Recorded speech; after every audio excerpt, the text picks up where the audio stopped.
السلام عليكم. أعوذ بالله من الشيطان الرجيم. بسم الله الرحمن الرحيم. الحمد لله رب العالمين. والصلاة والسلام على سيدنا محمد وعلى آله وصحبه أجمعين. I begin by praising God and by sending peace and blessings to the Prophet Muhammad.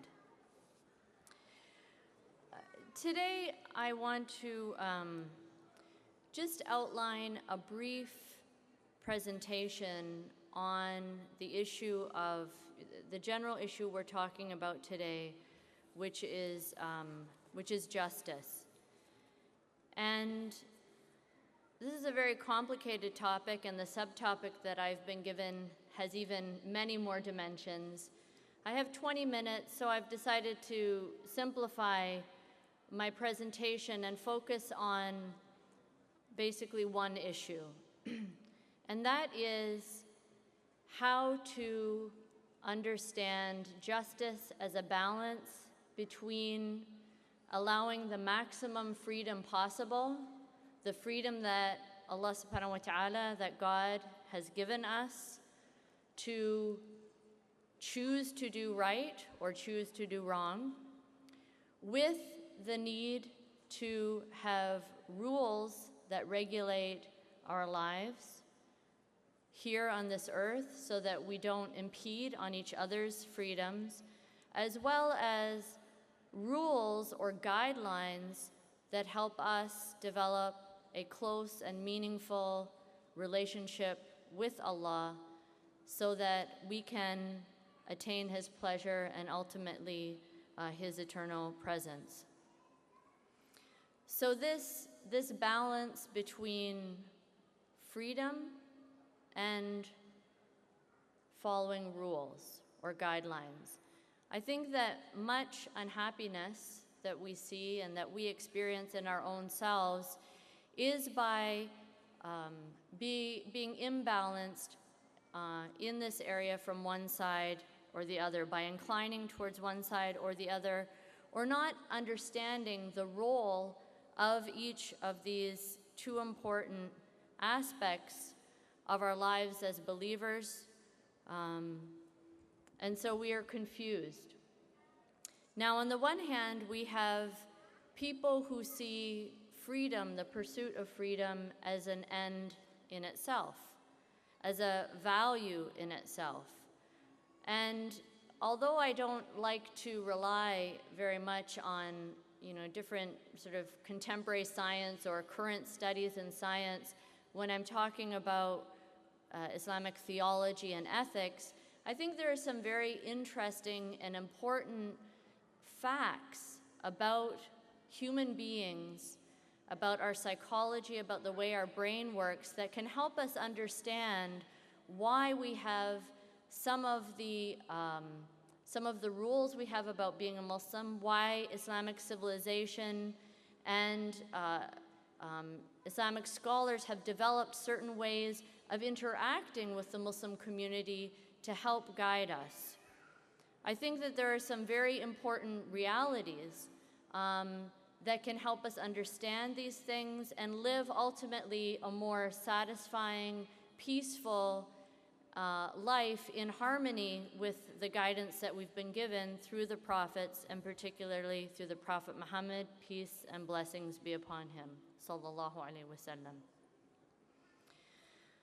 So the issue of freedom, we all are aware of a very clear statement in the Quran that Allah subhanahu wa ta'ala gives us, La ikraha fi din.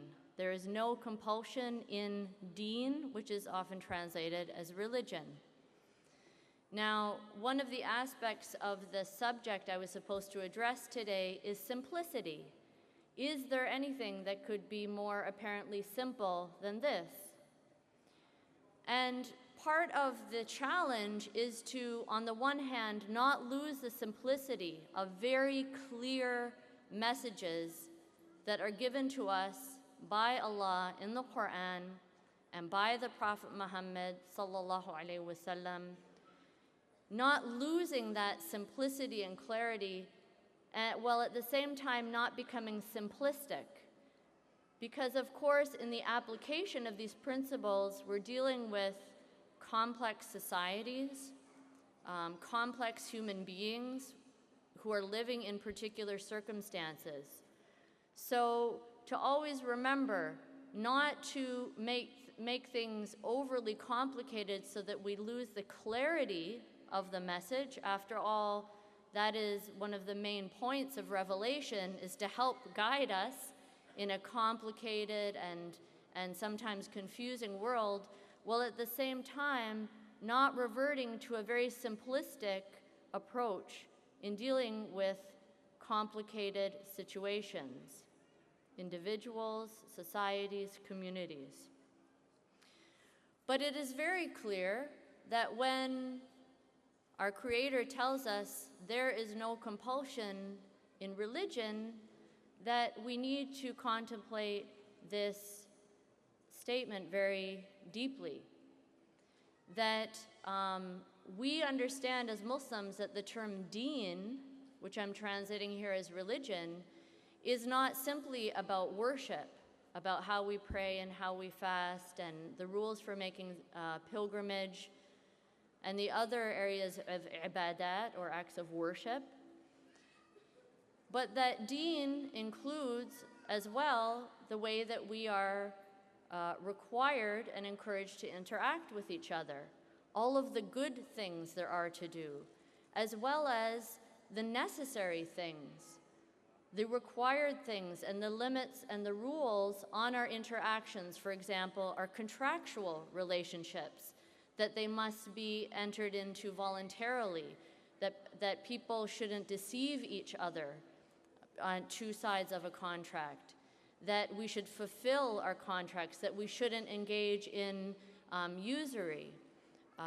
So there are many, many other rules that affect our worldly life that are aspects of our deen. Now, if that's the case and there's no compulsion in deen, then how do we, as a community that has clear guidelines about these things, interact with other communities who have chosen a different way of understanding their contractual law, political matters, family law, and many other aspects of life? And here is where things can start to get very complicated. And we need then to engage as a community in very serious deliberations and study about these matters. These are not issues that can be answered very simply. This is where simplistic thinking will only get us into trouble. And here is where we are required to join together as a collective obligation, a fard kifaya, in studying these issues by developing think tanks, by developing colleges and universities, madrasas, by developing journals where we study these matters, by supporting the education of scholars, men and women who can research these issues and come to a very deep understanding, by engaging in a dialogue with the communities with whom we're interacting on these matters, to see if we have any common values or principles, so that together we can build a more just society. And in fact, one of the very satisfying things about engaging at a deep level, at the level of ethics and values, with sincere people of other faith communities in America, is that we discover that there are some truly significant shared values, and that together, when we research and study and discuss at a serious level, at a deep level, that we find that not only is it easier for us to fulfill our own religious obligations, to find the freedom to do that, but we also together with others can work to make society as a whole more fair, more just. But if this is the case, if we're going to not be simplistic about these matters, and if we're going to understand them at a deep level, then we also have to understand that as individuals, there are certain matters that we are not going to completely understand. They will be out of our areas of expertise. It doesn't mean we can't understand something about them, but if we have not deeply studied in this area, if we're not specialists in this area or experts, then we'll find it very difficult to make a decision about how to act when we're presented with a situation in which we have to choose one way or another. Is this lawful or is it unlawful? Is this act or transaction permissible or is it prohibited? And here we have this tension within us as human beings where we want to express our individuality. We want to choose freely, choose issues freely. And in fact, current science has shown that when we do choose something freely, there are certain areas of our brain that are stimulated that create a sense of pleasure and joy that are not stimulated when we're simply given that thing. So say you are present in a situation where you can do one of two things, and you choose to do a good thing. You will not only have chosen to do the good thing, but you will feel an added sense of satisfaction and pleasure because of doing the good thing. Now, if you had been compelled to do that, if you had been compelled by your parents or your teachers or someone else to do that, and you experience that situation as being oppressive or in a way taking away your freedom of choice, you would not experience the same satisfaction, even though the result was precisely the same. You got the same object or the same good, or you ended up doing the exact same thing, you know, playing in a particular sport or buying a particular item. So this desire to always want to be the one who chooses is something that is hardwired within us. Now, if this is the case, why in certain societies are people satisfied when their parents or elders or others might choose for them? The difference is that their understanding of self is not a narrow sense of self. They understand that they are both an individual and a member of a community, so that they are able to identify as their choice something that is done by an expert or someone who they choose to listen to. They experience that as, in fact, their choice. Why is it their choice? Because they identify as part of that group or part of that community. They don't have this very narrow understanding of self, where it always has to be, I'm the one, you know, who's going to decide and no one's going to tell me what to do. So what this shows is that when it comes to choosing within our community how we're going to behave, how we're going to act, what is right, what is wrong, how are we going to simply become better people and more able to follow the guidance that has been given us, there's an important issue here. We need to realize that we have to let go of a very narrow sense of self, and to truly understand that we are both individuals who are responsible, after all, for our decisions. Allah subhanahu wa ta'ala in the Quran says, "La taziru waziratin wizra ukhra." No soul bears the burden of another soul. But we can choose to be part of a community. We can choose to be part of a community that collectively shoulders the burden of decision-making about certain issues. And here is the beauty of the balance between being an individual and not letting go of that sense of responsibility and autonomy, but also being part of a community that allows for the choice of who are going to be our scholars, who are going to be our experts, who are going to be our imams. And this is an extraordinary freedom that we have in American society. No one is choosing that for us.